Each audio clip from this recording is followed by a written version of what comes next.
यूँ आज हम सोलो ग्रोथ मॉडल का अगला भाग लेंगे। मॉडल सोलो के अनुसार संपूर्ण अर्थव्यवस्था में एक संयुक्त वस्तु का उत्पादन वाई किया जाता है, जिसका कुछ भाग उपभोग किया जाता है और शेष को बचाकर निवेश में लगा दिया जाता है। सोलो के अनुसार संपूर्ण अर्थव्यवस्था में एक संयुक्त वस्तु का उत्पादन वाई किया जाता है, जिसका कुछ भाग उपभोग किया जाता है और शेष को बचाकर निवेश में लगा दिया जाता है। अर्थात एस बराबर आई, एस बचत और आई निवेश। बचत कुल उत्पादन वाई के निश्चित भाग एस के बराबर की जाती है, अर्थात एस बराबर एस वाई, एस बराबर कैपिटल एस बराबर एस वाई। यहाँ जो छोटा एस है वो बचत की दर है, कि पूंजी के स्टॉक को बतलाता है कि दर के बराबर होता है, अर्थात आई बराबर डी के अपॉन डी टी, और इसको ऐसे भी लिख सकते हैं के ऊपर डॉट। मॉडल की आधारभूत समानिका को निम्न प्रकार व्यक्त किया जा सकता है। आई बराबर एस, आई है, आई के नीचे अपन मान रख देंगे के डॉट बराबर छोटा एस वाई।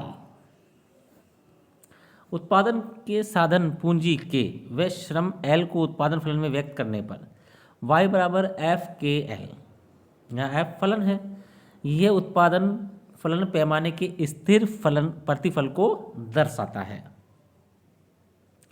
समीकरण 2 को समीकरण 1 में रखने पर के डॉट बराबर छोटा एस एफ के एल, श्रम शक्ति की वृद्धि दर बाहरी तत्वों से निर्धारित है, अर्थात एल बराबर L zero E N T, N हेरड की प्राकृतिक विकास दर श्रम शक्ति की आनुपातिक वृद्धि दर है।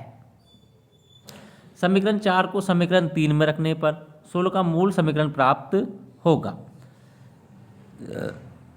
के डॉट बराबर छोटा S F K comma L zero E N T, पैमाने के स्थिर प्रतिफल दिए होने पर पूंजी व श्रम में जिस अनुपात में वृद्धि होगी, उत्पादन और बचत में भी उसी अनुपात में वृद्धि होगी।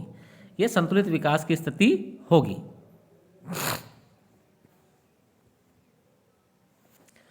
संभाव्य विकास प्रतिरूप इस बात का पता लगाने के लिए कि क्या सदैव ऐसा पूंजी संचय पथ होता है या नहीं जो सतत प्रगति की ओर श्रम शक्ति की वृद्धि के अनुरूप हो। प्रोफेसर सोलो ने आधारभूत समीकरण में एक नया चर आर, छोटा आर, प्रति श्रमिक पूंजी की मात्रा अथवा पूंजी श्रम अनुपात के अपॉन एल लिया है। आर में आनुपातिक परिवर्तन को इस प्रकार लिखा है, आर डॉट अपॉन आर बराबर के डॉट अपॉन के minus L dot upon L, अर्थात आर में आनुपातिक परिवर्तन बराबर पूंजी के स्टॉक में आनुपातिक परिवर्तन माइनस समय के साथ श्रम शक्ति में आनुपातिक परिवर्तन।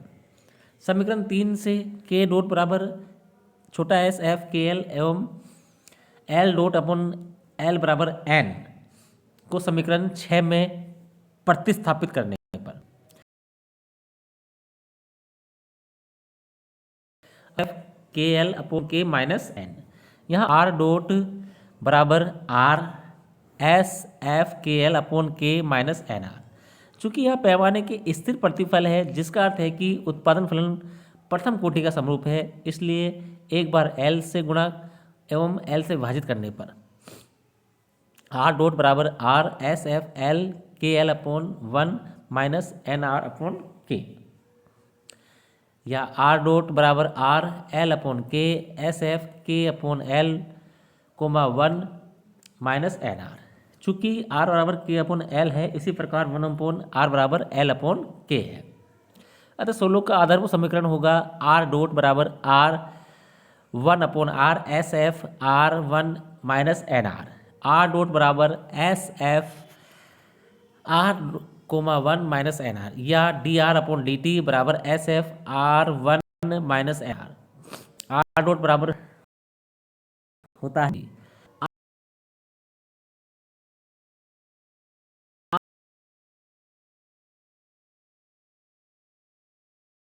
आधारभूत श्रम की वृद्धि एनआर के अंतर को के बराबर है। आर पूंजी श्रम अनुपात के अपॉन एल तथा एन श्रम में अनुपातिक परिवर्तन की दर एल डॉट अपॉन एल को बताती है। एफ आर कोमा 1 फलन प्रति श्रमिक उत्पादन को प्रति श्रमिक पूंजी के फलन के रूप में व्यक्त करता है। चित्र आधारभूत समीकरण पर आधारित विकास प्रारूप को सोलो ने नीचे दिए गए चित्र द्वारा दिखाया गया है।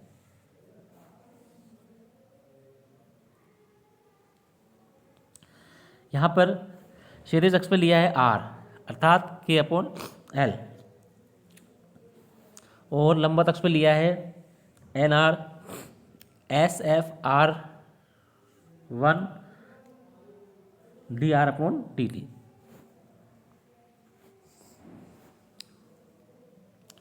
यहाँ पर अपने एक डायग्राम बनाया है।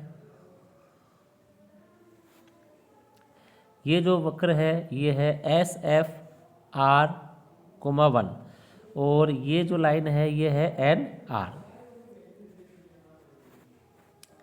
क्षैतिज अक्ष पे पूंजी श्रम अनुपात को तथा उदग्र अक्ष पर पूंजी श्रम अनुपात में परिवर्तन की दर को लिया गया है।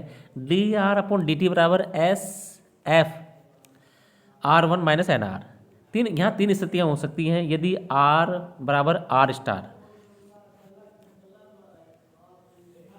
आर बराबर आर स्टार, तो D R upon D T 0, S F R comma 1 minus N R बराबर 0, S F R 1 upon Y बराबर एन आर, एस वाई बराबर N R, S Y upon R बराबर एन, एस अपॉन वी बराबर N, जी बराबर N.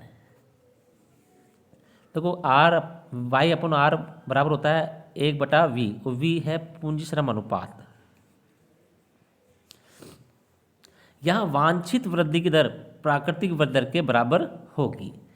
यदि are कम होता है are star से तो D R upon D T positive और जी ज़्यादा होगा एन से। यहाँ D R upon D T positive है अतः आर में वृद्धि तथा पुनः आर स्टार प्राप्त हो जाएगा। यहाँ जी बराबर एन होगी। यहाँ चाकूदार समस्या नहीं है। यदि आर ज़्यादा है आर स्टार से तो D R upon D T negative और जी कम होगी एन से। क्योंकि D R upon D T negative है अतः यहाँ आर में कमी होगी तथा पुनः आर स्टार प्राप्त हो जाएगा। यहाँ जी बराबर एन होगी। यहाँ चाकूदार समस्या नहीं है। अतः सोलो के मॉडल में प्रति श्रमिक आर एक ऐसा मान होगा जिसके प्राप्त होने पर वांछित वृद्धि की दर तथा प्राकृतिक वृद्धि दर समान होगी। यदि आर में परिवर्तन हो तो पुनः पुराना स्तर प्राप्त हो जाएगा और वांछित और प्राकृतिक वृद्धि दर समान हो जाएगी। अर्थात सोलो मॉडल में चाकूदार समस्या नहीं है। सोलो मॉडल हेरोड-डोमर मॉडल पर एक निश्चित सुधार है। सतत आर्थिक विकास के हेरोड-डोमर मॉडल में अर्थव्यवस्था दीर्घकाल में भी संतुलित विकास का केवल शून्याधार संतुलन ही प्राप्त कर सकती है। यह संतुलन प्राकृतिक विकास दर जीएन और आवश्यक विकास दर जीडब्ल्यू को स्थापित करने वाली शक्तियों के विपरीत दिशा में काम करने के कारण स्थापित होता है। हेरोड के सतत विकास मार्ग पर स्थापित होने वाला ये शून्याधार संतुलन मूल प्राचलों, बचत अनुपात, पूंजी उत्पादन अनुपात तथा श्रम शक्ति की दर में जरा सा भी परिवर्तन होने के कारण नष्ट हो सकता है, जिसका परिणाम दीर्घकालीन मंदी या स्फीति होगा। सोलो के अनुसार जीडब्ल्यू और जीएन में ये नाजुक संतुलन इस मान्यता का परिणाम है कि साधनों का प्रयोग निश्चित अनुपातों में ही किया जा सकता है, अर्थात पूंजी तथा श्रम का प्रतिस्थापन किए जाने की कोई संभावना नहीं है। यदि इस मान्यता को हटा दिया जाए तो अर्थव्यवस्था का शून्याधार संतुलन लुप्त हो जाएगा। इसलिए सोलो ने हेरोड-डोमर मॉडल की निश्चित अनुपातों की मूल मान्यता को हटाकर आर्थिक विकास के एक दीर्घकालीन मॉडल का निर्माण करने का प्रयत्न किया है। धन्यवाद साथियों।